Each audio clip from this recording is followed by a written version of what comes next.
Bueno, esta es la sesión del 29 de mayo. Vamos a terminar lo que nos queda del tema 3 y vamos a iniciar con una pequeña introducción del tema 4. En la sesión pasada nos quedamos, por favor, en nuestro Excel, ¿no? Estuvimos trabajando un poquito en nuestro Excel para hacer las,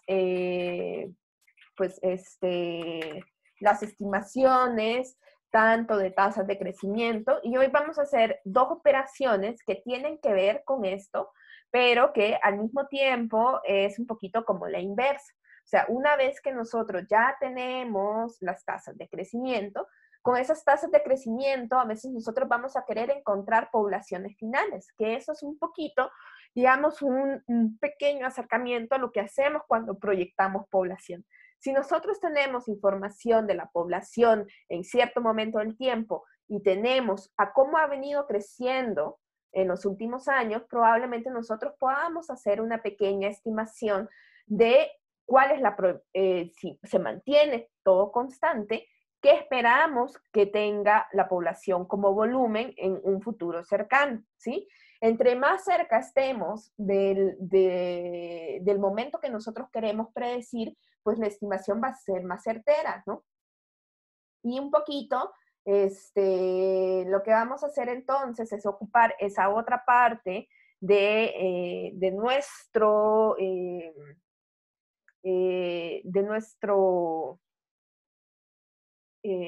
¿cómo se llama? Es que no quiero decirle Excel porque no se llama Excel, de nuestro libro en Google, ¿no? Para hacerlo, ¿no? Entonces voy a compartir la pantalla para que se vaya viendo acá en el Google. Nosotros terminamos esta primera hoja que era sobre nuestras tasas de crecimiento y vimos que, bueno, una vez que nosotros tenemos la fórmula, pues simplemente la copiamos y podemos entonces establecer claramente qué tasas de crecimiento hubo en estos momentos. Espérenme que voy a guardar esa, que no es, todavía no hemos llegado a esa, tengo que terminar esta parte de acá con las fórmulas que les dejé en la sesión pasada. Entonces, solo un poquito antes de pasar para calcular la parte de las tasas de crecimiento, ¿no? Nosotros tenemos esta situación donde, si ustedes ven, esto se comprueba en los cálculos que nosotros sacamos. Las tasas de crecimiento de aritmético, por lo general, siempre van a ser, menores que el crecimiento, mayores que el crecimiento geométrico y el crecimiento exponencial. Si ustedes ven, eso se mantiene, ¿no? La tasa de crecimiento aritmético siempre es menor que en los otros crecimientos. Y hay una razón matemática de cómo están estas fórmulas para hacerlo, ¿no? Siempre van a ser menores, ¿no? Entonces esto es una situación que Belti nos explica de esta manera. Lo voy a poner un poco más grande porque yo sé que no se ve porque mi pantalla es excesivamente grande y se hace más chiquita en la de ustedes. En la nota 23 de Belti, ustedes van a notar de que nos explica, ¿no? ¿Por qué esto es así, ¿no? Nos dice que cuando nosotros asumimos un crecimiento aritmético, asumimos esto, ¿no? Que vamos a multiplicar a la población por 1 más R por el tiempo, ¿no? Esta R es constante para cada momento, ¿no? En cambio, cuando nosotros tenemos el exponencial, el geométrico, lo que tenemos es que la tasa de 1 más R se está elevando todo el tiempo porque se está multiplicando, ¿no? Vamos multiplicando y el exponencial es esto, ¿no? Entonces hay una razón matemática detrás de eso y eso es como un poquito de lo que yo quería aclarar antes de que llegáramos acá, ¿no? Pero vamos a irnos entonces hacia nuestras otras pestañas, ¿no? ¿Qué es lo que nosotros tenemos acá? En esta pestaña, lo que vamos a hacer son estimaciones de población, es decir, hoy ya tenemos nuestra tasa de crecimiento y a partir de usar esas tasas de crecimiento, y por eso es que es tan útil sacar nosotros podemos estimar una población que hay en un momento específico del tiempo. Y en general, nosotros, por todo lo que ya vimos del tiempo vivido, ¿no? Vamos a establecer que vamos a utilizar la población a mitad de año. Entonces, una fecha muy importante para estimar siempre es la población que existe a mitad de año. Y entonces, normalmente si ustedes se fijaron, las fechas censales que tienen nuestros censos, pues no están a la mitad del año. Quizás la más cercana es la del 80 y la del 60, que sí, de estos años estuvieron como muy cerquita de la mitad del año, ¿no? Pero nosotros quisiéramos el 1 de julio, ¿no? Entonces, aún así nos faltan un par de días, ¿no? Entonces, en general, nosotros también vamos a utilizar esas tasas de crecimiento porque son muy, muy importantes para que nosotros calculemos la población que existía a la mitad del año. ¿Y por qué nos importa tanto esa población a la mitad del año? Es porque es esa población al primero de julio, es esa población que nosotros asumimos que representa a el tiempo vivido y por tanto es el denominador de lo que vamos a considerar nuestras tasas, ¿no? Entonces por eso es importante. Y acá entonces tenemos un ejemplo de cómo calcularíamos a la población. Yo tengo aquí voy a borrar la población final y acá tengo la fecha, ¿no? Tenemos la fecha del censo del 2000, ¿no? Y ¿qué pasaría si yo quisiera estimar la fecha al 1 de julio del 2001? Entonces, aquí, ¿qué tasa yo voy a encontrar, no? Ah, es que era de 1900, perdón, no del 2000. Era de 1900, si quieren lo ponemos aquí 1900, para que se entienda que es de 1900. Y quiero estimar al 1 de julio de 1901, ¿no? Entonces, lo que yo tengo acá es que voy a tener que calcular, lo que más voy a tener que calcular va a ser esta n, ¿no? Que aquí se borraron las fórmulas, pero esta n va a ser la diferencia que hay entre la fecha inicial y la fecha estimada, ¿no? Entonces, yo acá tengo entonces la fecha final menos la fecha inicial, ¿no? Y eso me va a dar en términos de días, ¿no? Entonces aquí le tengo que poner que es 1901. Entonces ahí me dice que eso está de diferencia entre el 28 de octubre de 1900 y el 1 de julio de 1901, estamos calculando poblaciones de hace mucho tiempo, hay 246 días, ¿no? Esto, lo ideal es que esa distancia nosotros no la midamos en días, sino que la midamos en términos de las unidades en que nosotros calculamos nuestra tasa de crecimiento. Nosotros estuvimos trabajando en años. Entonces, esos 246 los tendríamos que dividir entre 365 días, ¿sí? Ahí lo tenemos. Voy a hacer esto ligeramente más grande para que se vea mejor en sus pantallas. Y entonces, tenemos esto acá, ¿no? Entonces, yo tengo mi población inicial. Y entonces, yo para saber exactamente o para estimar cuál era la población al 1 de julio, en ese mismo día, ese día específico, yo tengo una población inicial que corresponde a la población que se estimó en el censo de 1900, que son 13,607, ¿no? Ahí estamos. Entonces, ¿yo cómo sé cuál era la población en ese momento específico? Pues bueno, voy a tener que asumir algún tipo de crecimiento. Yo voy a decir, tomando en cuenta, yo voy a tener que decir, y eso es una cosa que cuando nosotros hacemos estimaciones tenemos que dejar claro que hemos asumido. Hemos asumido entonces que la población tenía un crecimiento aritmético, geométrico o exponencial, ¿no? Entonces, a partir de eso, nosotros podemos volver a nuestras fórmulas que están en nuestra, si ustedes vieron, les anduve poniendo ahí, no solo les ponía la tasa de crecimiento, sino que también les ponía cómo se podía calcular la población final. Entonces me voy a llevar esto para acá. Y vamos a ver entonces que estos son despejes, ¿no? La población final, entonces, está dada por multiplicar la tasa de crecimiento aritmético por la cantidad de tiempo, espaciamiento que hay entre la población inicial y la población final, por esa población inicial más la población inicial, ¿sí? O sea que a la población inicial le voy a sumar un cachito, y ese cachito, ¿qué va a ser? Va a ser, mire, voy a multiplicar la población que había en la inicial más el tiempo que pasó, multiplicado por cuánto se creció en ese tiempo, ¿sí? Entonces, vamos a colocar esa fórmula acá, y entonces yo digo, esto por esto por esto. Eso es lo que creció, y a eso le sumamos lo que había antes. Ahí está.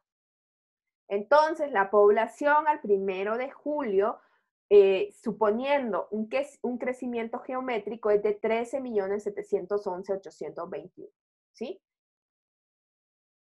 Ay, alguien me lo borró. Ahí está. Entonces, esto, por ejemplo, si yo quisiera más bien calcular en 1905, aquí le tengo que poner 1905, podemos jalar estas fórmulas. Miren, 1900, no me quiere aquí. 1900. La conversión de fecha de este Excel de Google no me gustó. Me sigue gustando un poquito más Excel, perdón. Yo sé que todos ustedes hoy usan más esto. Entonces, al 1 de julio del 2005, yo podría hacer lo mismo. Si ustedes ven, la tasa no cambia durante el periodo. Y entonces, ¿qué voy a hacer yo? Si yo quiero calcular a la población en cierto momento entre los censos, voy a utilizar la población inicial del censo de 1900 y la tasa de crecimiento que hubo entre esas fechas. Si ustedes ven, la que estamos utilizando acá es la de entre 1900 y 1910. Estoy usando esta tasa de crecimiento que están acá, ¿sí?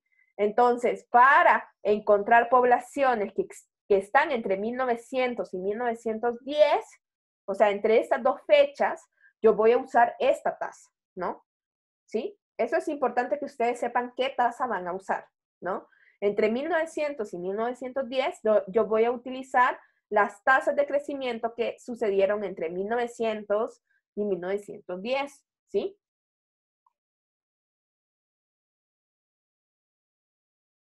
Ahí está. Ahora, veamos qué pasa. Una vez que ustedes tienen la fórmula, pues simplemente la pueden jalar, no hay problema. Incluso pueden verificar que si está haciendo las operaciones correctas en términos de la fórmula, ¿sí? Bien, voy a dejar esta línea así vacía, sin importar, y vamos a ver entonces hoy con el crecimiento geométrico, que también teníamos una fórmula.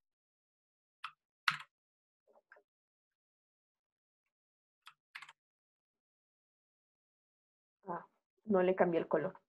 Ahí está.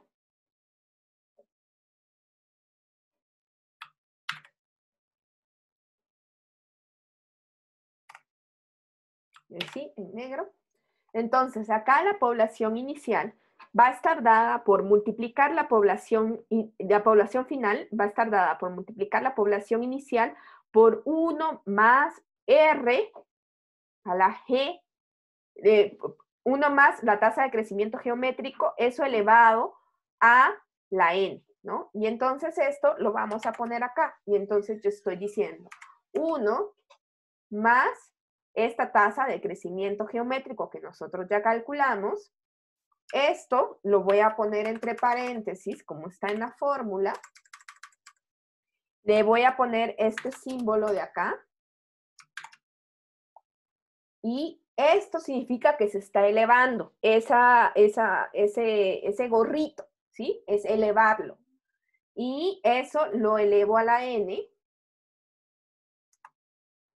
Y por este valor, yo voy a multiplicar la población inicial. Entonces vamos a ver que nos da un valor muy parecido Ahorita voy a copiar este formato y lo pongo acá. Ahí está. Nos da más o menos, cambiaría unas 3.000 personas, ¿no? Por ahí. No es tanta la diferencia, pero sí hay una diferencia, ¿no? Veamos para nuestra estimación en 5 años. También hay una diferencia. Si ustedes ven, nos da ligeramente un poco de menos personas, ¿no? Y finalmente vamos a hacerlo suponiendo un crecimiento exponencial, ¿no? En este caso, nosotros tenemos que esta fórmula viene dado por esto.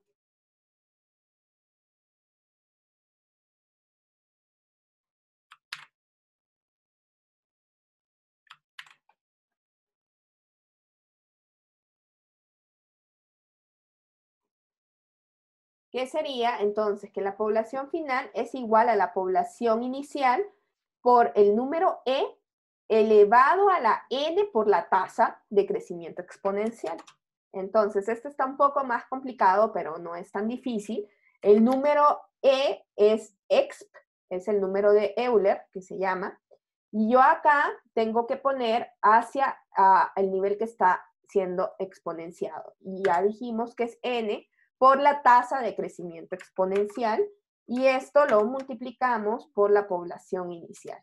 Si ustedes ven, nuevamente nos da ligeramente más pequeño, porque acuérdense la forma que supone, ¿no? Entonces acá el crecimiento se va a acumular hasta el fin del periodo, ¿no? Entonces voy a, que no tendría mucho sentido porque solo somos 3, solo son 3 estudiantes, pero que me cuenten si quedó claro cómo nosotros proyectamos población teniendo tasas de crecimientos a fechas específicas. Primero, tenemos que estimar nuestro valor de n, que es la distancia en tiempo, cuántos años nosotros vamos a, entre la fecha estimar y la fecha inicial. Tenemos que tener una población inicial y unas tasas de crecimiento que ya tengamos calculados. Tengo 2 votos, hay alguien que no ha votado, por favor si nos avisan.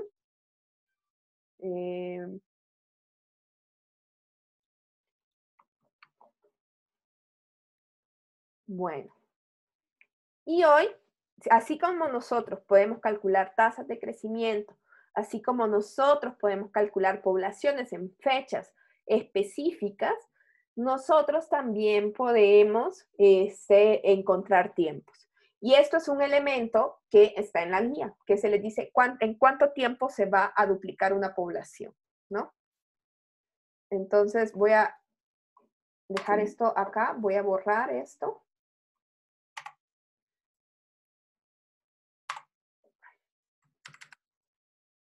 Ahí está. Si ustedes ven en estas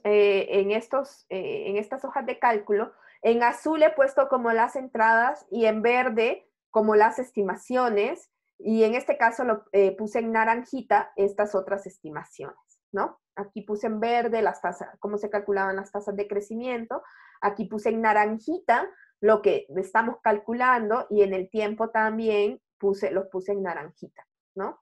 Para que quedara claro. Y acá puse en amarillo, que es algo que nosotros tenemos que alimentar, digamos. Yo acá, lo que yo quiero estimar es en cuánto tiempo esta población de 13 millones, tomando en cuenta cierta tasa de crecimiento, en cuánto tiempo llegarían a ser 15 millones, ¿no? Y esto igual nosotros tenemos nuestras fórmulas para calcular las Ns, ¿no? En la presentación venían no solo las fórmulas normales de cálculo de las tasas, sino que venían ciertos despejes, por decirlo así, para calcular nuestras Ns. Y entonces me las voy a llevar acá para que estén cerquita de mis cálculos, en el caso de si yo asumo el crecimiento, si yo asumo el crecimiento aritmético, ¿a cuánto llegaría? ¿No? Entonces, n, ¿cómo estaría dado? Estaría dado por la diferencia que existe entre la población final, pero esta población final yo la estoy asumiendo, ¿no? O sea, yo lo que quiero saber es el tiempo y por tanto yo le doy una población final que todavía no sé cuándo va a ser, ¿no? Entonces, esos 15 millones estarían acá, acá estarían los 13 millones 600 y esto lo voy a dividir entre la tasa de crecimiento multiplicado por PT, ¿sí? Entonces, ustedes ven, ya tengo toda la información acá, entonces yo digo población final menos la población inicial, eso es nuestro numerador.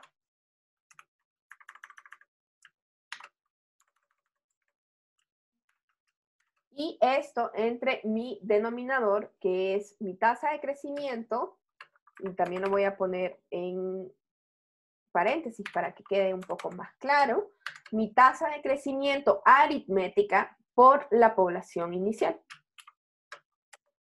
Y entonces, esto nos dice que si la población siguiera creciendo a este ritmo y de manera aritmética, o sea, si la población mantiene esta tasa de crecimiento y crece de manera aritmética, la población hubiera llegado a ser 15 millones en 8.97 años, ¿no? Eso es lo que me está diciendo acá. Pero si vean, yo siempre hago hincapié en qué estoy suponiendo en términos de crecimiento, ¿no? Y hoy veamos qué pasaría con el crecimiento exponencial. Lo voy a pintar en negrito para que se vea bien acá. Por eso ya la siguiente presentación ya no la hice así en fondo negro. Pensé que se podía ver mejor, pero ya dije no. Entonces, para calcular el número de años o el tiempo transcurrido para que la población llegue a 15 millones, en este caso, nosotros tenemos, asumiendo un crecimiento geométrico, vamos a tener que hacer esta pequeña fórmula que incluye a los logaritmos, ¿no? Entonces, aquí esto yo le voy a poner el logaritmo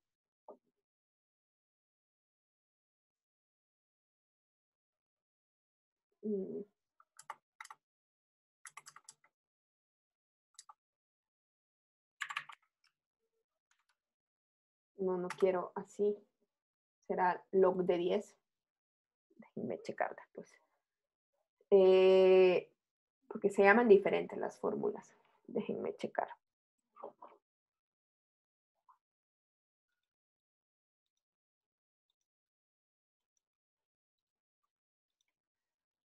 En mi Excel.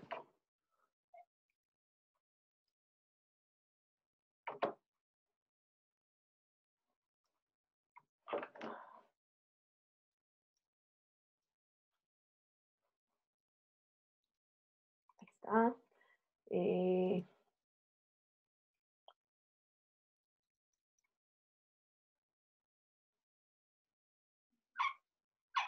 Vamos a practicar.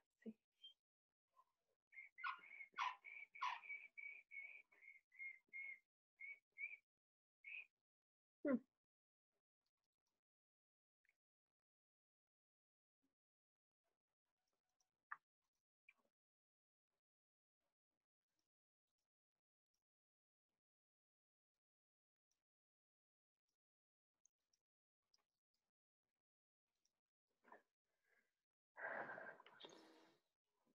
Bueno, le vamos a poner este y si me da algo raro, le cambio al otro.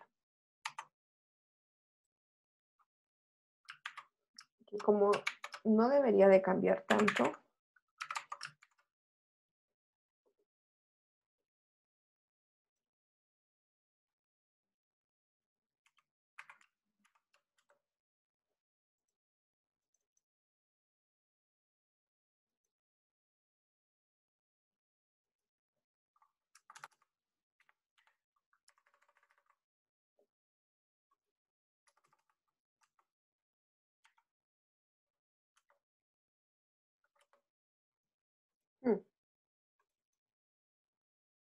Ah,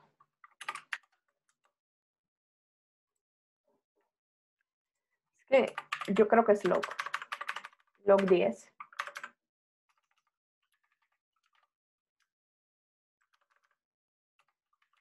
Igual creo que no importa tanto porque es la misma operación con logaritmos.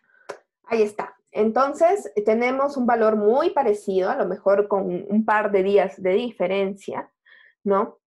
Y vamos a calcular hoy la n tomando en cuenta la población final. Permítanme. ¿Aló? Sí, ¿quién habla? ¿Me puedes llamar más tarde? Es que justo estoy dando clases ahorita. Sí. A las 7 termina mi clase. Gracias. Gracias. Entonces, nosotros acá tenemos, para el exponencial vamos a tener también una fórmula que está un poco más sencilla, ¿no?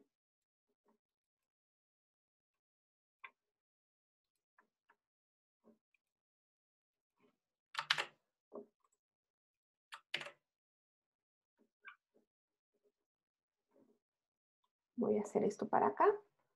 Bueno, voy a hacer todo esto un poquito más chiquitito para que se vea mejor. No. ¿Qué hice? Ahí está. Acá, entonces, igual tenemos, es el logaritmo de natural, sería el logaritmo natural de la población final entre la población final, entre la población inicial, que sería lo que también conocemos como ritmo en la clase pasada, y eso lo vamos a dividir entre la tasa de crecimiento. Ahí está. Y entonces aquí nos da un poquitito más de días, ¿no? Dice que llegaríamos a 15 millones tomando en cuenta esa tasa de crecimiento exponencial y asumiendo un crecimiento exponencial en 9 años con 0.02, ¿no? Esto nosotros lo podríamos traducir a días y así, ¿no? Pero esto es un pequeño cálculo que a veces es muy importante porque a veces tenemos 2 puntos de poblaciones y a veces nosotros queremos tener fechas específicas de cuánta población o hay en una fecha específica, que es en la segunda pestaña o cuando el tiempo. Entonces, ustedes se fijan, acá ustedes tienen un pequeño Excel que ustedes pueden copiar, yo pienso que lo pueden bajar, lo pueden archivar, pueden guardar una copia ustedes de este Excel y ustedes lo pueden utilizar después en un futuro. Y ustedes saben que aquí, bueno, para exponencial, a dónde le tengo que poner cosas, dónde se obtienen los cálculos y así, ¿no? Entonces, espero que esto les sea de utilidad para cuando en un futuro ustedes estén tratando de estimar población o pensando en cuánto tiempo la población va a llegar a cierto volumen, pero esto ustedes tienen que tomar en cuenta que se asume que todo se mantiene igual, que hay este crecimiento y que ese crecimiento se mantiene también para el periodo, ¿no? Esos son como los supuestos, ¿no? Aquí no tenemos tanto problema porque estamos utilizando justo entre dos censos. Ahora, cuando nosotros queremos proyectar para el futuro, cuando no tenemos información, hacerlo de esta manera, si estamos muy lejos de la fecha censal, sí sería bastante irresponsable. O sea, a lo mejor nosotros podríamos hacer estimaciones de la población que existía en el 2010, 2011, con esto, ¿no? Pero si no tenemos otro censo en medio, empezar a estimar es bastante complicado y no se puede hacer solo con tasas de crecimiento. Hay toda una rama de la demografía que ve proyecciones y que tiene que hacer supuestos acerca de lo que pasa con la fecundidad, de lo que pasa con la migración y lo que pasa con la mortalidad, ¿no? Entonces, esto está muy bien si nosotros queremos estimar poblaciones en periodos intercensales y tenemos las medidas de los dos censos que están a la par o estamos muy cerquita del otro censo, ¿no? No sé si alguien tiene alguna duda. Voy a relanzar esta votación para que me digan sí o no. Y con esto terminaríamos la parte del tema 3, ¿no? Y con eso ustedes ya pueden hacer completamente esa guía 3 que está cortita, pero sucinta, ¿no? Tiene ahí dificultad porque es de interpretar y viene un cálculo de este tipo. Entonces, igual pueden utilizar este archivo, si ustedes gustan, lo guardan, se lo guardan una copia y ustedes lo pueden utilizar. ¿Qué es lo que no quedó claro?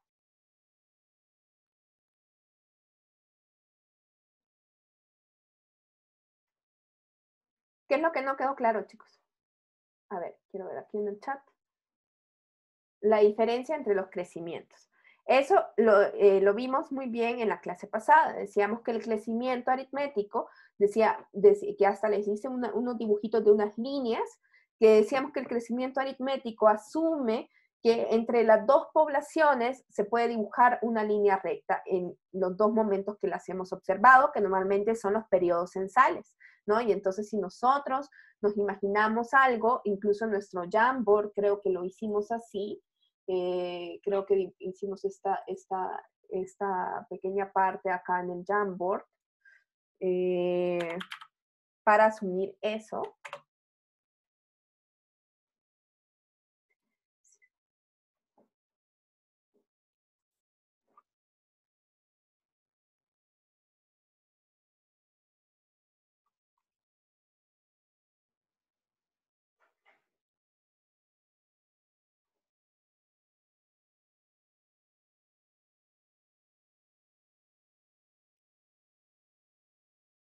¿Se acuerdan que hicimos este dibujito de acá?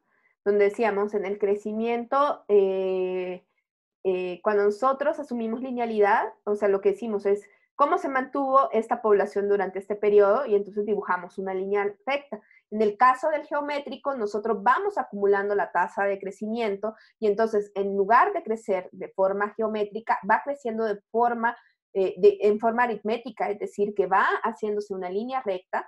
Nosotros lo que asumimos es que hay un proceso de acumulación de la tasa y que por tanto tiene esta forma. Y en el caso del exponencial, incluso yo les enseñé cómo era una función exponencial, que era, por ejemplo, graf e a la x,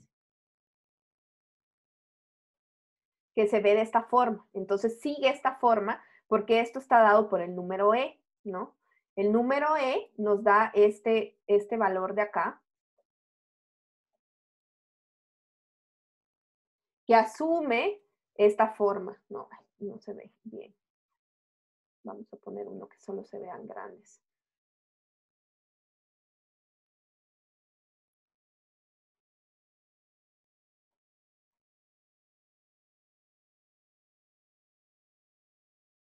Así. Esta es la gráfica de esa función del número e, ¿no? Ay.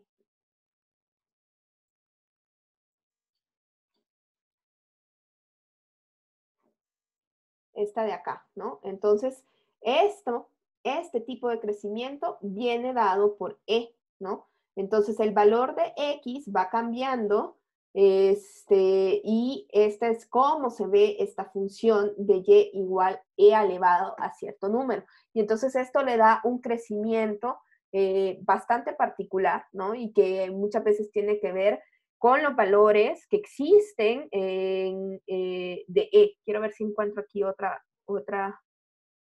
Acá está, por ejemplo, cuando X vale 1, este vale 2.72, que es el número justo de E.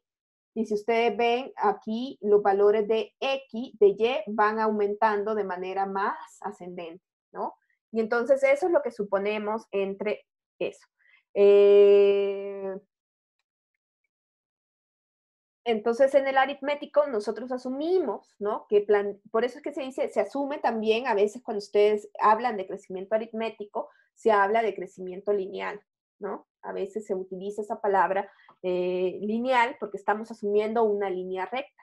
En la parte geométrica, nosotros, es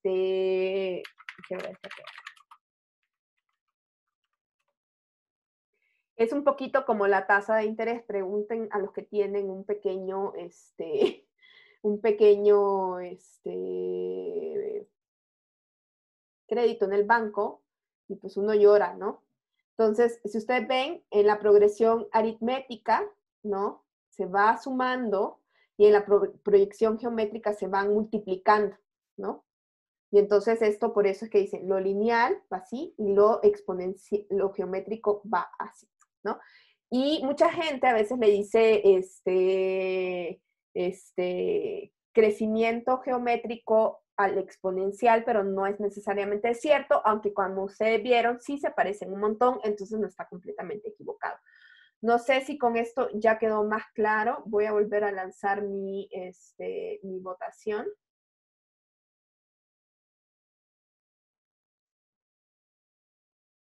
Si no creo, ay, bien, igual, por favor, léanse Belti, ese capítulo 3. El final del capítulo 3 está muy bien explicada la diferencia de los crecimientos. Bien, entonces hoy sí vamos a empezar entonces con el tema de mortalidad.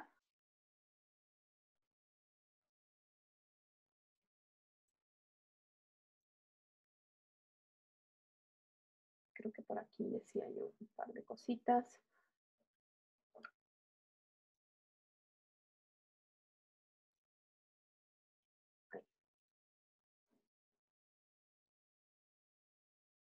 Entonces, ya llegamos a nuestro tema de mortalidad. Nosotros vamos a revisar cada uno de los fenómenos demográficos. ¿Qué vamos a ir viendo de cada uno de los fenómenos demográficos? Vamos a ir viendo sus fuentes de información, cómo se recogen y un poco sobre cómo se calculan las tasas, ¿no? Y vamos a empezar justo por el proceso de mortalidad, porque es uno de los fenómenos demográficos con el que se inicia, porque no es un fenómeno renovable. ¿Se acuerdan que nosotros hablábamos de eventos renovables y eventos no renovables? El evento renovable es un evento que puede suceder más de una vez.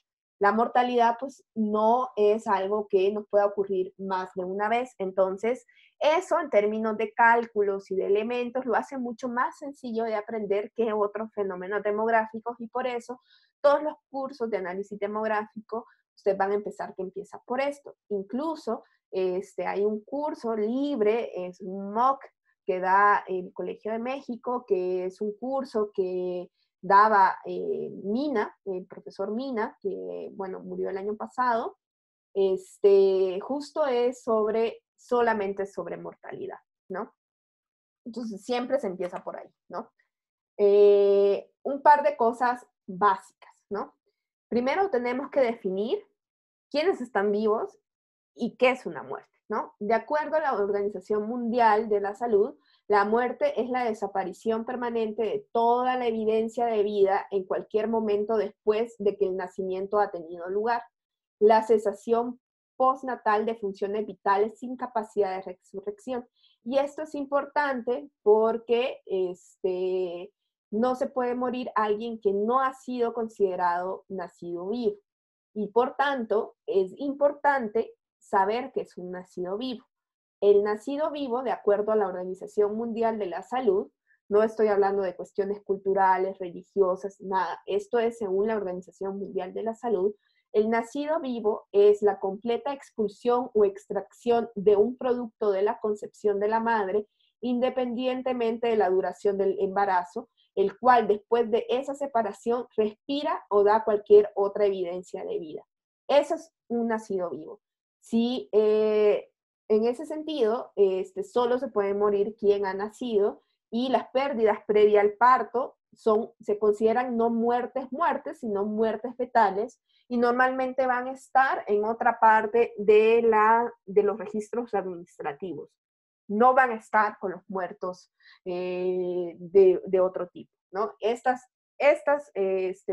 muertes se guardan en otro espacio, ¿no? Entonces, eso es importante, ¿no? Solo se puede morir quien ha nacido realmente, ¿no? Y esto, pues, un poquito, siempre me lleva a hablar un poco del caso de El Salvador, por ejemplo, que es el país del que yo provengo, que tiene una legislación en contra del aborto muy fuerte. Tanto es así que muchos juicios en contra de mujeres que han tenido emergencias obstétricas, una de las cosas que está siempre en el juicio es si el niño nació vivo o no. ¿Por qué? Porque si ellos dicen, no, es que sí, hay evidencia de que respiró, entonces las acusan de parricidio y les ponen que es un homicidio agravado y por eso estas mujeres están encerradas hasta 40 años, tienen condenas de 40 años, porque lo que implica la muerte no es lo mismo que la muerte fetal, ¿no? Entonces, sí es bien importante en términos de legislación también tener mucha claridad de estos conceptos. Sí, dime, Carlos. Profesor, una pregunta. En este caso que cuenta del Salvador, ¿se cuenta como homicidio? ¿Como muerte? ¿Sí es homicidio doloso, creo? Sí, homicidio agravado en primer grado. Les dan la condena. Gracias. Es muy terrible. Entonces, pues, entonces es toda una discusión de que si nació, si nació vivo, y entonces, si llegan a comprobar que el niño respiró o no respiró, pero en realidad no hay como demasiadas pruebas, siempre los juicios son un poco raros, pues sí, las condenan durante 40 años, ¿no? Hay varios casos allí, y bueno, todas son mujeres pobres, ¿no? No hay ninguna mujer rica, así, entonces es una cuestión muy clasista y muy terrible. Entonces, algunas cosas como básicas de la mortalidad, ¿no? La muerte es un riesgo al que estamos expuestos durante toda la vida y como yo les comentaba, es un hecho que solo ocurre una vez, ¿no? Distintos a otros eventos demográficos. Los determinantes de la mortalidad van a estar estrechamente vinculados a los factores biológicos y a la estructura por edad de la población, ¿no? Hay cosas que son básicas, o sea, por más que nosotros tengamos buena salud, en algún momento nos vamos a morir, ¿no? Hay una parte biológica determinante de la mortalidad y el concepto inequívocamente señala la salida de la población por fallecimiento. Entonces, cuando nosotros nos imaginamos en este diagrama de Lexis que íbamos dibujando las líneas de cada una de las personas, ahí pues se extingue, ¿no? Cuando esa persona sale de la población. No hay manera que vuelva a entrar, porque también pueden haber salidas por migración, pero la gente puede retornar, ¿no? Entonces eso no hay mucho problema, ¿no? Todos pensamos, además hay un consenso, de que el desarrollo está intrínsecamente ligado al descenso de la mortalidad. Es una de las cosas que se evalúan como sociedades, ¿no? Vamos a ver un poquito de la esperanza de vida, ¿no? Que es una manera de comparar el desarrollo entre las naciones, y entonces hay una idea así como consensuada en que si nosotros logramos retrasar la mortalidad, estamos en una sociedad más desarrollada, ¿no? Y la mortalidad es un elemento básico para mirar el cambio demográfico, ¿sí? Cómo se produce la mortalidad y cómo no se produce la mortalidad. Vamos a hablar un poquito, voy a describir un poquito de las fuentes que nosotros usamos para el estudio de la mortalidad. La gran fuente son las estadísticas vitales, que yo creo que ustedes últimamente por la discusión que tenemos con respecto a, bueno, si ustedes checaron que hubo hace poco en Nexos, publicaron una investigación que se iba y que recuperaba las actas y todo eso. La muerte la estudiamos a partir del acta de defunción, ¿sí? Entonces, claro, esto tiene problemas, ¿no? Hay países no tan avanzados, digamos, aunque no sabemos exactamente qué es un país avanzado y avanzado en qué, pero hay omisión de los fallecimientos, ¿no? Hay mucha omisión de los fallecimientos, sobre todo diferenciada por estrato socioeconómico, ¿no? Hay mucha gente que puede morirse incluso en la casa y hasta después, o sea, de ahí, o sea, imagínense en la zona rural para que llegue la persona y levante el acta, es muy, muy, muy, muy terrible, digamos, en términos de omisión, También en países con alta violencia, como es en el caso de algunas zonas de México, Centroamérica y otros países de América Latina, lo que podemos también tener es que hay un proceso de omisión por personas que están desaparecidas, ¿no? Entonces, no sabemos si están muertas, si están desaparecidas. Es una cosa que cada vez más está afectando a las estadísticas vitales. Ale nos dice que si ese Nexos es el que decía que no cuadraban el número de muertes en México ocasionadas por COVID. Sí, ese que se van a revisar, que está un poco... a mí no me convence todavía ese artículo de Nexos, pero bueno. Y lo otro es que dentro de las estadísticas vitales, y es un poco de lo que ha explicado muy bien Gatell en las últimas conferencias, es que la gente quiere ya las estadísticas vitales. Y entonces le dicen, no, hay todo un proceso, ¿no? ¿Por qué? Porque las causas de muerte no se señalan correctamente, o sea, pueden haber procesos complicados de codificación de las causas de muerte, y esto se hacen en los hospitales, entonces tienen que ir contra el catálogo, es una cuestión complicada. Y una de las cosas también que vamos a tener que adolecen muchos de estos registros es como la información social. Nosotros vamos a ver los microdatos, así ligeramente, de los muertos, ¿no? Y nosotros vamos a ver la información que tienen, y a veces no quisiéramos perder la información, pero sí hay bastantes valores perdidos. O sea, también eso tiene que ver con cómo se dio la muerte, ¿no? Hay veces que nosotros tenemos simplemente una persona que falleció, nadie la reconoció, entonces no tenemos información sobre esta persona, solo tenemos el cadáver, hay cadáveres que se... Y otra cuestión que tiene que ver, que también se ha estado discutiendo en las conferencias vespertinas, que una cosa es el registro y otra cosa es la ocurrencia. O sea, y esto sucede con registros extemporáneos, ¿no? De muertes, ¿no? Que se registra en una fecha, pero ocurrió en mucho tiempo después, ¿no? Esos son problemas que vamos a encontrar. Los usos más importantes que le vamos a dar a esta información es que el análisis del estado demográfico del presente de la población se puede observar a partir de las estadísticas vitales de las muertes, pero también su crecimiento potencial. Si nosotros vemos que la población está muriendo de manera acelerada, pues vamos a suponer que hay un crecimiento menor. Sí, sí, Ale, sí, puedes preguntar.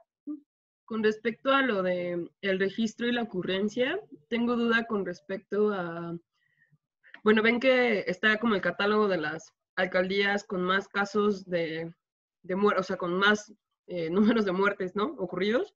Uh-huh. Mi pregunta es si justo es número de muertes ocurridos o número de muertes registrados, porque la Gustavo Madero, yo soy de la Gustavo Madero, entonces yo tengo conocimiento que en la Gustavo Madero hay una zona de hospitales muy importante cerca de Lindavista, que es donde yo vivo. Y de hecho, pues están estos carteles de cuidado, casi apocalípticos, ¿no?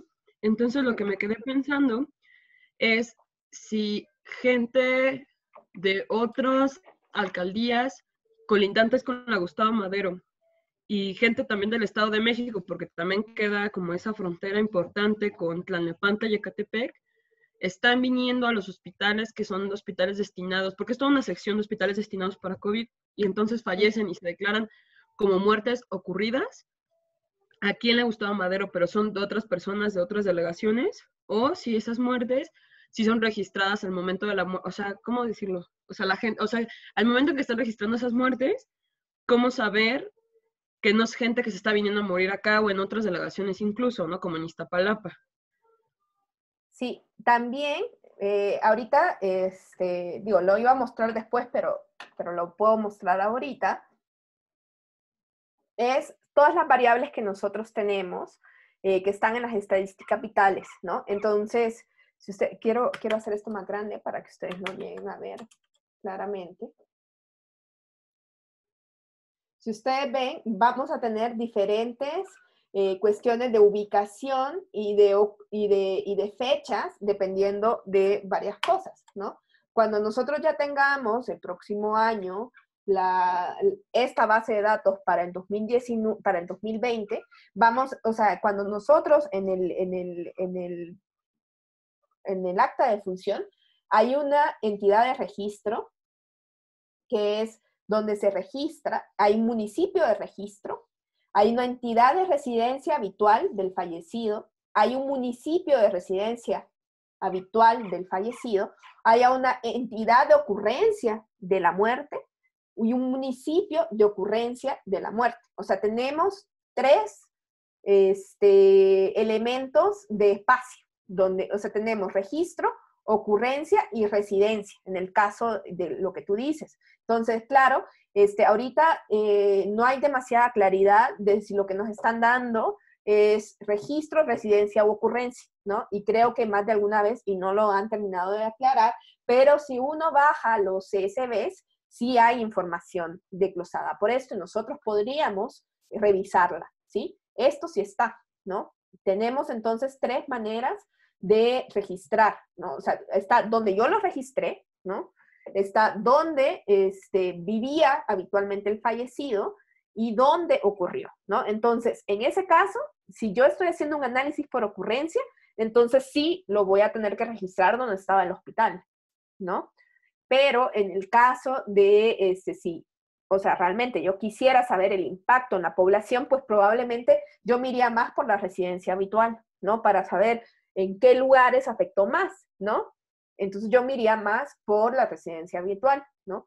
Y en el caso de la entidad de registro, a veces casi siempre coincide mucho con la de ocurrencia en términos, digamos, al menos de entidad, ¿no? Es como muy, muy raro, ¿no? Que yo me haya muerto en Coyoacán y que me vayan a registrar en Oaxaca, ¿no? O sea, eso sí está como raro, ¿no? Pero pues son diferentes tipos de análisis y muchas veces cuando estudiamos mortalidad siempre decimos, estoy utilizando variables de registro o de ocurrencia, ¿no? Entonces son esas tres maneras, ¿no? Las tres las tenemos. Ana, igual como un último comentario que no sé si aporte mucho, pero una compañera de comunicación estaba haciendo toda su investigación de tesis con respecto a feminicidios en el Estado de México. Bueno, o sea, sé que, o sea, en cierto sentido sí toca con el tema de mortalidad, pero también con el tema de violencia y, pues, o sea, como que hay una perspectiva de género ahí muy importante. Pero lo que yo pregunto, o sea, lo que le preguntaba, que no sé si pueda también contribuir un poco a clase, es que hay como dos puntos importantes a analizar, ¿no? El primero que ella se daba cuenta es cuando hacen la declaración de desaparición ante uno de los municipios en el Estado de México, no sé, supongamos que es en Chalco, pero que posteriormente la persona aparecía ya, el cadáver aparecía en otro municipio del Estado de México. No sé, se me ocurre en Nezahualcóyotl. Entonces, que parece ser, lo que ella me comentaba es que hay como una suerte de vacío, o no sé si se pueda llamar así como legal o jurídico, en tanto que cuando encontraban, o sea, bueno, primero hay un problema, ¿no? O sea, si hay un acta de desaparición en uno de los municipios y muchas de las veces, a pesar de que se active el protocolo de género y que haya, bueno, esta de alerta de, ¿cómo se llama? Alerta rosa, protocolo rosa.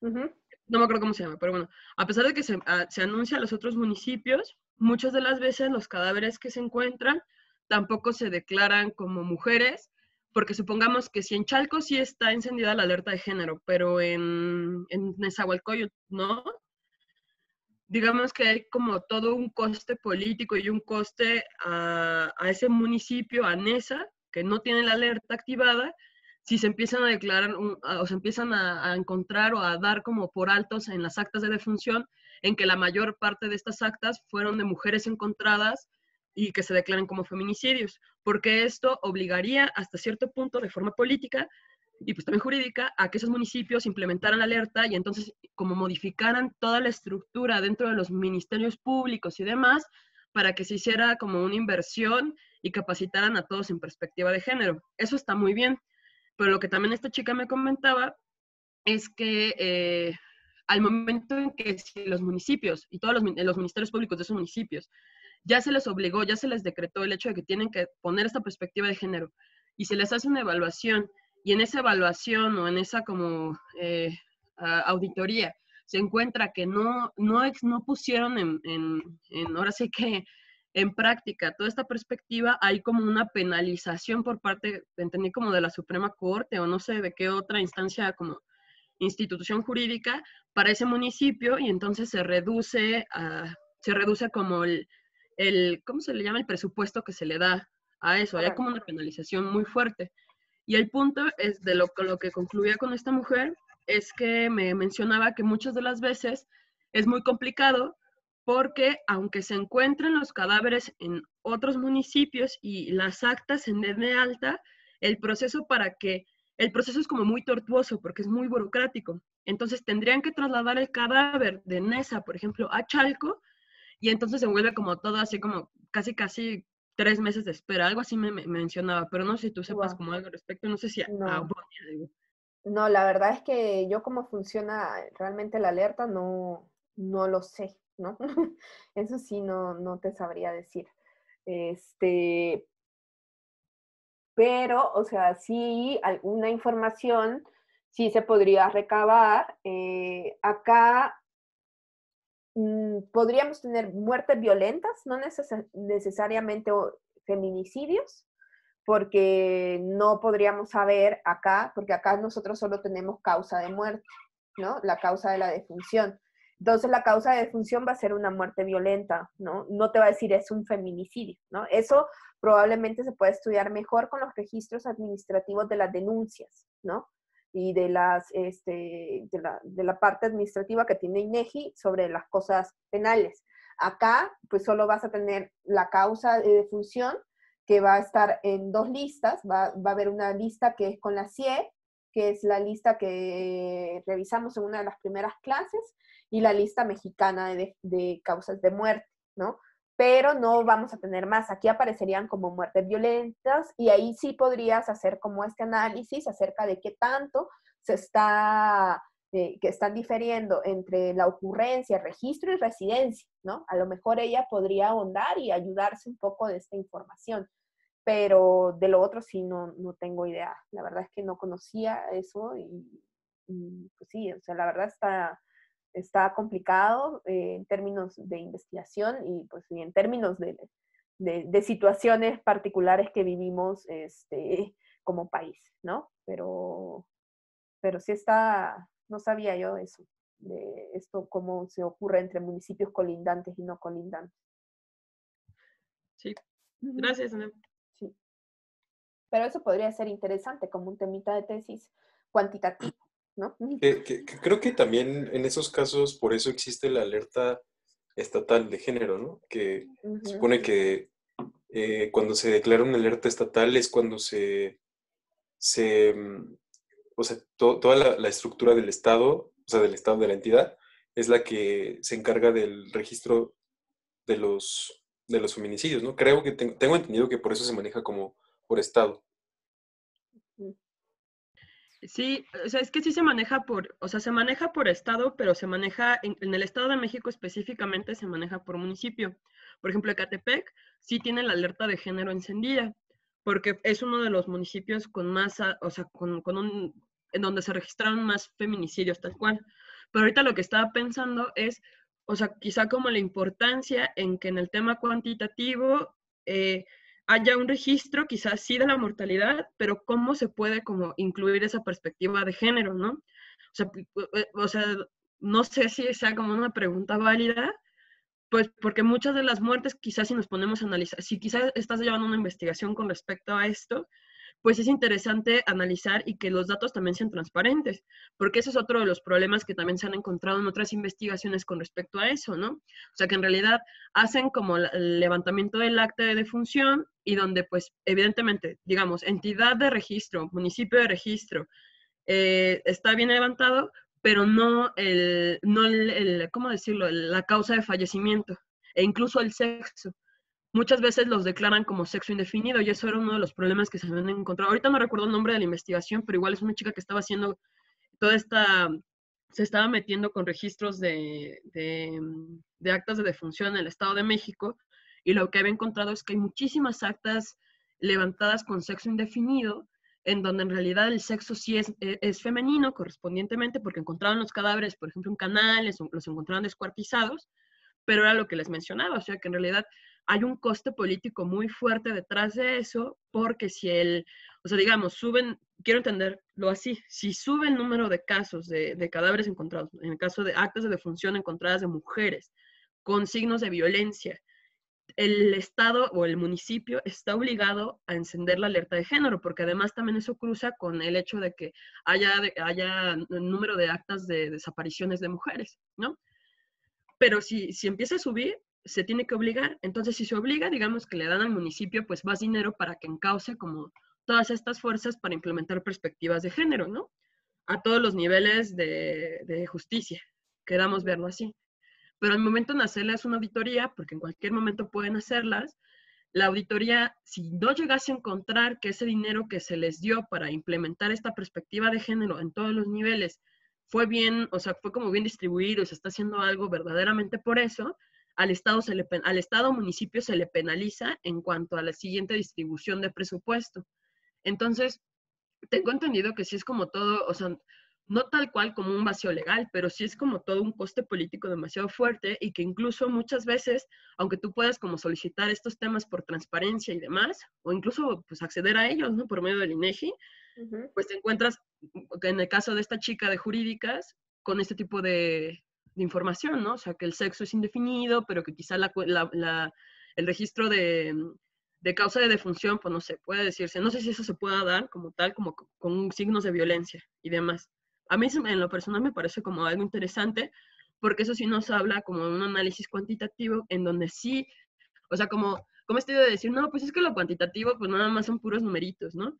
Y no, o sea, verdaderamente sí hay como todo un análisis de lo social de fondo, ¿no? O sea, y que al final, aunque sí haya como bases y sí haya números que nos puedan ayudar, creo que el análisis y lo fuerte que hay de fondo es toda esta carne que nosotros le podemos meter, ¿no? Ya sea como hipótesis, ya sea que nos metamos por la parte de la investigación, pero creo que ayuda muchísimo. Estaba viendo si tenía acá el catálogo de muertes para enseñarles cómo viene la parte de las muertes violentas. Probablemente, tal vez por transparencia, ustedes sí pudieran encontrar ¿cómo que se llama? El acta en sí. Pero aquí, cuando nosotros bajamos estos datos de acá, nosotros los encontramos. Si nos vamos a INEGI, nos vamos a ir a proyectos y a estadísticas vitales. Entonces, nos tenemos que ir aquí a datos. Internet está un poco lento. Y acá nos vamos a programas. Y aquí van a estar registros administrativos. Y aquí van a estar las vitales, ¿no? Pero si ves también aquí hay registros administrativos de seguridad pública, impartición de justicia y todo eso también está acá. Y si te vas a mortalidad, entonces aquí nosotros vamos a poder descargar los microdatos de esas causas. Entonces acá podemos consultarlo ya sea por tabulados, ¿no? Si ustedes ven aquí es lo que yo les decía, aquí se separan defunciones por homicidio y aquí las defunciones fetales de las defunciones registradas como mortalidad general. Si ustedes ven, siempre están separados. Y acá nosotros podemos bajar los microdatos, que esto es bajar una base de datos de las defunciones registradas. Esto sí está por registro y entonces bajamos un archivo en formato DBF, que este es un formato que se puede leer en SPSS, en DBase y también lo podemos importar a R, dónde está cada una de estos elementos. Entonces, si nosotros bajamos esto, también va a haber información acerca de cómo están los microdatos. Y los microdatos van a venir de esta manera. Esto es del 2017 todavía. Y va a venir un catálogo acá de diferentes cosas. Hay un catálogo de parentesco, o sea, hay un montón de información. O sea, no es poquito, ¿no? Por eso a veces está muy bueno meterse a a cada una de estas. Si ustedes ven, por ejemplo, aquí hay una documentación, que esto viene cuando descargamos la base, viene un PDF que nos explica cómo está cada cosa, cómo está codificada las ocurrencias y las causas de defunciones. Entonces nos dice que nos tenemos que ir a esta otra base, que yo ahorita no la puedo abrir porque no la he importado, pero si nosotros googleamos, por ejemplo, el catálogo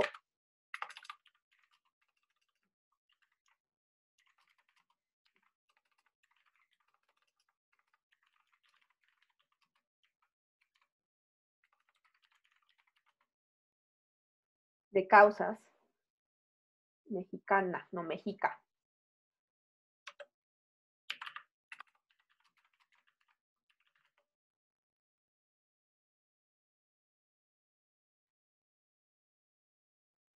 Aquí está.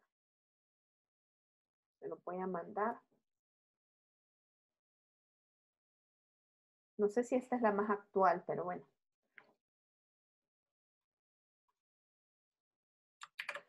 No creo, o sea, te digo, acá ya quizás revisando las actas se puede ver, pero aquí vemos que sí puede estar bien detallada, pero quiero llegar a las que son las causas sociales.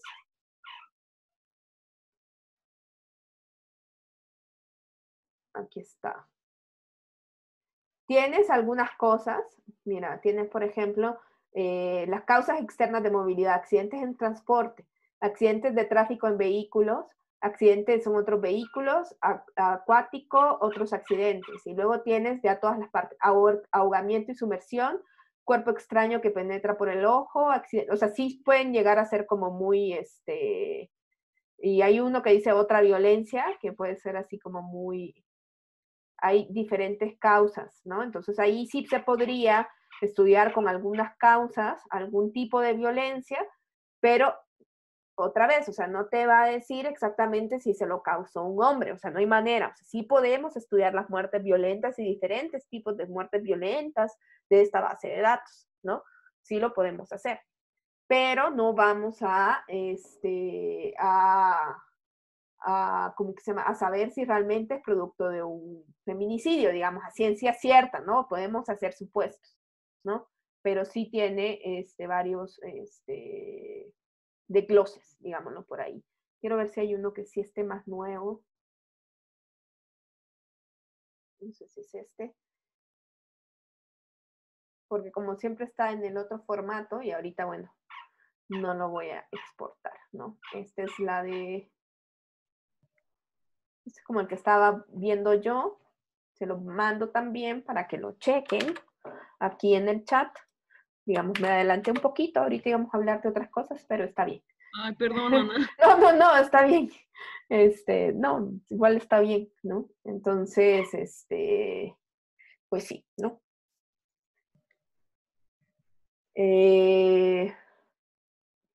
Trabajar con esta base tal vez le convenga a ella, pero no sé. Sí, yo creo que igual sí le conviene. Lo que, bueno, en el caso del registro del acta de defunción en cuanto a sexo, es de otra investigación, de otra chica que estaba haciéndolo en jurídicas. Creo que estaba haciéndolo para algo de algún observatorio, algo así por el estilo. Pero lo de la compañera de comunicación propiamente, ella sí había encontrado como todo es como tal una dificultad pues burocrática de poder no solamente como levantar el acta de desaparición, sino también poder hacer el traslado del cuerpo de un municipio a otro, ¿no? Eso por un lado. Y por otro, pues exigir como el hecho de que se levante o que se encienda la alerta de género en los municipios a partir del número de actas de desaparición de chicas que viven en esos municipios y desaparecen, porque esto es un tránsito, a lo que ves que es un proceso, y el proceso pues a veces se complica, ¿no? Porque es, sí, el lugar donde residía, va, pero luego estas personas también se tienen que, o sea, se tiene que pensar si trabajaban por ahí, si desapareció camino al trabajo, si el trabajo se encontraba en la Ciudad de México, y luego, si desafortunadamente se encuentra el cadáver, dónde se encuentra, dónde se levanta el acta de defunción y si en esa acta de defunción se está poniendo que se levantó en tal municipio, ¿no? Como bien mencionas, pues es un poco extraño que las actas de defunción digan, pues sí, falleció en Ciudad de México y el acta se registró en Oaxaca. Eso sí es como, estaría como súper raro, ¿no? Pero sí llega a pasar que quizá no entre entidades, pero sí entre municipios o alcaldías. Porque, pues Oye, no sé, si alguien oye, fallece, Ale, eh, sí, oye, pero también estaba pensando que ese registro podría no ser solamente por los registros administrativos del Ministerio Público, del hospital, sino, no, pero precisamente sobre del Ministerio Público o sobre el Secretariado Ejecutivo de Seguridad Pública, que va registrando cada uno de los delitos y ahí sí los categorizan por si fue feminicidio o si no. Entonces ellos tienen como distintos criterios a la hora de realizar el peritaje. O sea, el registro administrativo pues no profundiza mucho en los detalles de la muerte y todo, pero ya una vez que se canaliza a la instancia de seguridad pública y es donde tiene un registro. Entonces, igual y por ahí también podría ser como, podría tal sacar como vez, la información.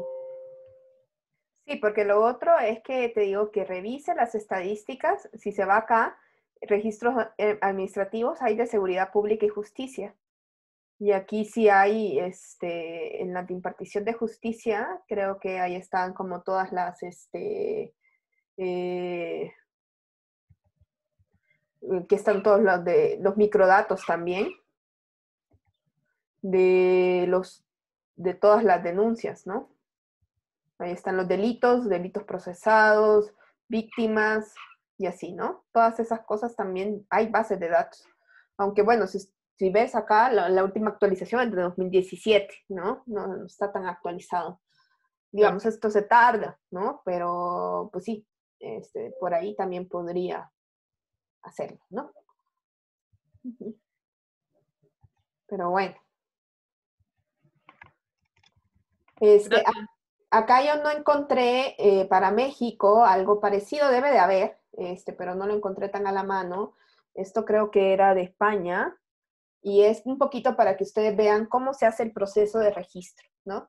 Hay una defunción, hay una certificación médica y aquí hacen un certificado médico oficial y esto también va para el boletín estadístico de defunción, luego va para el registro civil y luego ya van para las delegaciones. En este caso, hay sistemas estatales. Acá habría que, también hay sistemas estatales, sistemas municipales, en otros países también, por ejemplo, si ustedes quieren como información más clara, estas informaciones a veces las dan las alcaldías o los municipios, ¿no? Entonces, es todo un proceso que pasa por varias manos y por eso no es tan rápido, ¿no? Eso es como terrible, ¿no?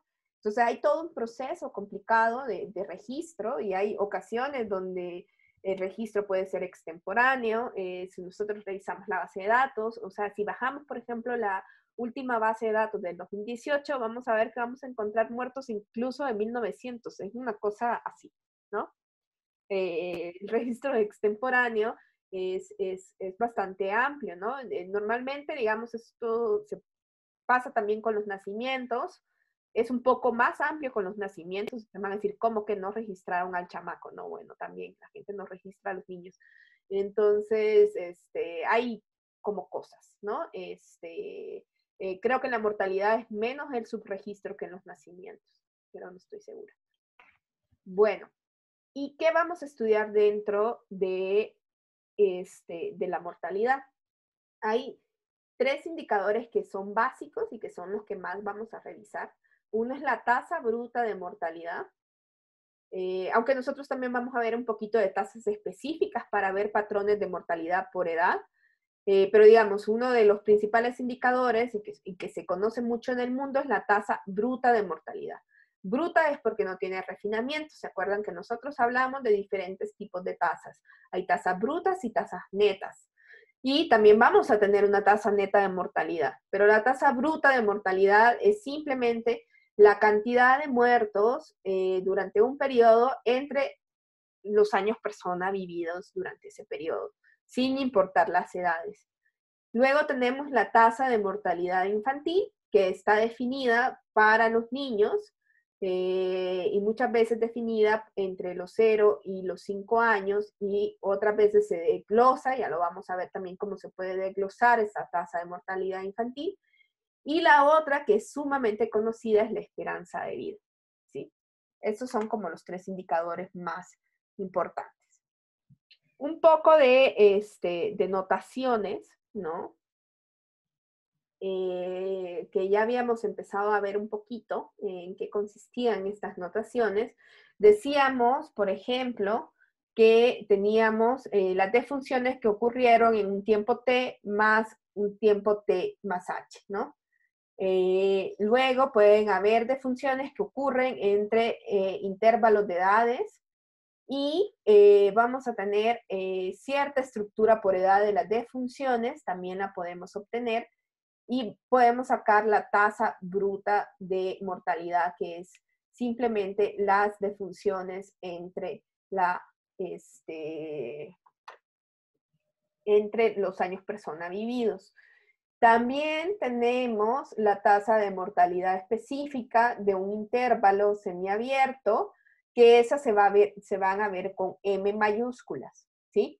M mayúsculas porque los estamos haciendo. Piensen que estas M son cuadritos en el diagrama de Lexis. Nosotros vamos haciendo tasas que se ven como cuadritos en el diagrama de Lexis porque son eventos que le suceden a una persona en ciertas edades en un periodo específico. Estas son cuadritos, ¿no? Vamos a tener diferentes formas en que se establecen las tasas, ¿no? Muchas veces, por ejemplo, Belty propone ciertos ajustes, ¿no? Nosotros decimos, por ejemplo, una tasa, una fórmula anual para una tasa de mortalidad sería que nosotros pusiéramos todas las defunciones que ocurrieron entre un año y la población al 1 de julio de ese año, ¿no? Y entonces eso nos daría una tasa bruta de mortalidad que está medida de manera anual. Belty y algunas otras personas, por esto de los registros y de los subregistros, lo que establecen es que nosotros podríamos hacer un promedio sumando estas defunciones más las defunciones del año pasado, más las defunciones del año siguiente, ¿no? Y las dividimos entre 3. Entonces, esto de acá es un promedio de las defunciones en los últimos 3 años entre la población del año que estamos estudiando. Por esto de tratar de corregir un poquito los registros. Ahora, esto en condiciones normales. Ustedes imagínense ahorita que vamos a tener un año muy particular en el 2020, pues hacer este ajuste y meterle no es tan... porque vamos a tener un año donde hay una sobremortalidad y que va a tener un comportamiento específico, digamos. Entonces, esto para momentos normales podría ayudarnos a ajustar un poco las cifras por este registro extemporáneo que se da, ¿no? Entonces, digamos, eso es uno de los ajustes que hacemos. Todo esto, que es donde nosotros ponemos la población al 1 de julio de un año específico, es para acercarnos siempre a nuestra K, que nosotros dijimos que son el tiempo vivido, los años persona vividos, ¿no? Que es como nosotros estamos aportando en este tiempo que nosotros vivimos a, pues, a ser sujetos de la mortalidad, ¿no? Voy a relanzar acá, ¿dónde es la votación? Aquí. Para ver si me entendieron esto último de la tasa bruta de mortalidad y cómo se calcula.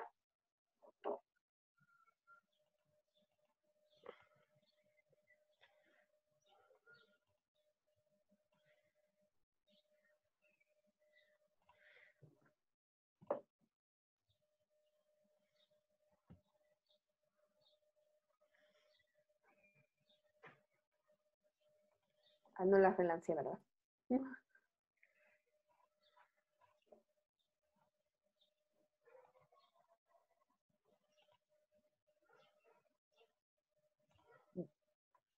Bien, yo creo que me voy a quedar acá porque para lo de las tasas específicas sí necesito un poquito más de tiempo. Bueno, quizás voy a empezar con la tasa de mortalidad infantil primero, que este es más fácil. La tasa de mortalidad infantil, en términos demográficos, es la que ocurre entre el primer año de vida, o es decir, mientras la gente tiene edad cumplida 0, ¿sí?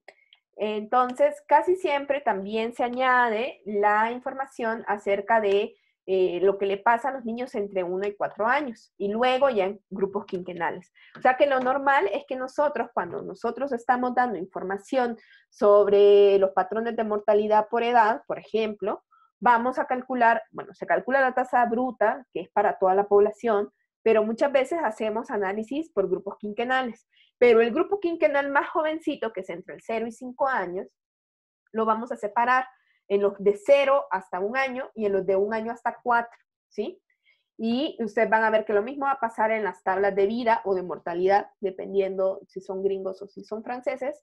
Y la tasa de mortalidad, pues es un indicador de la población y muchas veces de las familias de una sociedad. Es un indicador bastante famoso, ustedes lo van a encontrar en un montón de informes de desarrollo. Una de las cosas que siempre se ve es la mortalidad infantil, porque muchas veces se dice de que nos pueden dar indicativos acerca de la educación de la madre, del acceso a servicios y de la infraestructura de salud, ¿no? Porque esto implica cómo está el desarrollo, ¿no? Cómo se atiende a una madre embarazada, ¿no? Se puede dividir, además, la tasa de mortalidad infantil como neonatal, o sea que dentro de 0 años la podemos dividir aún más y se puede estudiar la mortalidad neonatal, que es antes del primer mes de vida, y postneonatal, después del primer mes hasta el 12º sin incluir. O sea que podemos separar ese año en un mes y el resto del año.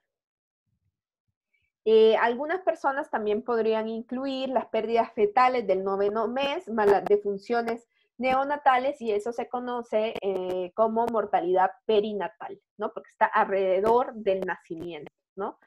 Eso es uno de los elementos que vamos a estudiar. Y ya con eso vamos a repasar un poquito de las tasas específicas, y en la próxima clase también vamos a ver algunos cálculos para México de las tasas, cómo se ven quinquenales, para que ustedes vean los patrones por edad, y vamos a hablar un poquito de la tabla de vida, ¿no? Que también la vamos a ver. Entonces, no sé si alguien tiene alguna duda, algún comentario de la clase, de cuestiones administrativas o algo que quiera comentar antes de que cerremos, porque ya son las 6:48, ¿no? Y terminamos 6:50. Carlos, Fernanda, Mariana.